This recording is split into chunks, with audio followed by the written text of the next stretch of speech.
بسم اللہ الرحمن الرحیم۔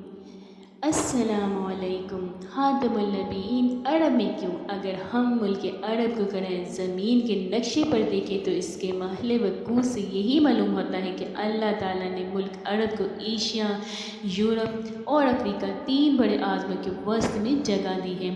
اس سے بخوبی یہ سمجھ میں آ سکتا ہے کہ اگر تمام دنیا کی ہدایت کے واسطے ایک واحد مرکز قائم کرنے کے لیے ہم کسی جگہ کا انتخاب کرنا چاہیں تو ملک عرب ہی اس کے لیے سب سے زیادہ موزوں اور مناسب مقام ہے۔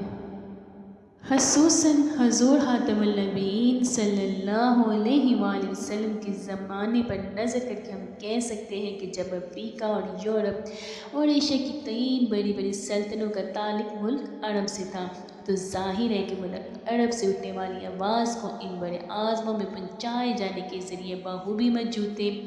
غالباً یہی وہ حکمت الہیہ ہے کہ اللہ تعالیٰ نے حضور خاتم النبیین صلی اللہ علیہ وآلہ وسلم کو ملک عرب میں پیدا فرمایا اور ان کو اقوام عالم کی ہدایت کا کام سپرد فرمایا۔